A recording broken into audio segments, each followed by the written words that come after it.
He didn't talk much like most veterans from World War II. They don't talk a lot. I would love to know exactly where he was driving around. I would like to know exactly where he fought. I would like to know the names of his friends that probably died here. You know, I would like all those answers.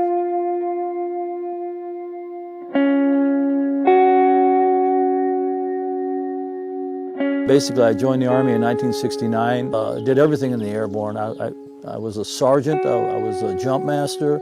I got over 100 jumps. And then I went to the 82nd Airborne, and it was my time in the 82nd Airborne that I realized something. My father was in the 82nd Airborne, and you know, like I said, I started asking him questions, and you know, I found pictures of him.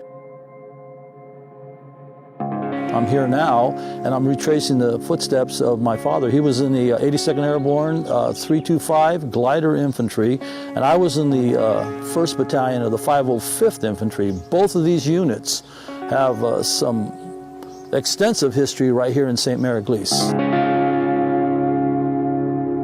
This is the tough one right here. If you come here and you understand what's going on here, then the rest of it's going to be easy, you know, because those guys, you know, they fought their butts off. We went over to Lafayette Bridge, pretty much. And, you know, now I know this is where my dad is. This is where my dad landed. This is where my dad fought. And I'm thinking to myself, you know, was he there or was he over here, you know? Well, it doesn't really matter whether he was there or over here. You know, he was here at this area and he was fighting over this bridge and trying to make things happen, you know. They had to capture the bridge, they had to move their soldiers across the bridge, they had to take the land.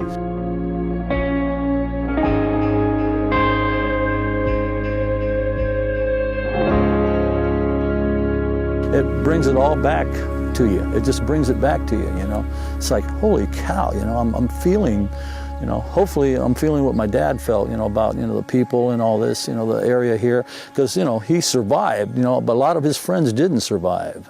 To read what happened and how many people were killed trying to take this area, you know, it's almost too much to fathom, you know. It's just too much to handle because you're looking at this and you're thinking the price that we paid to try to take this place.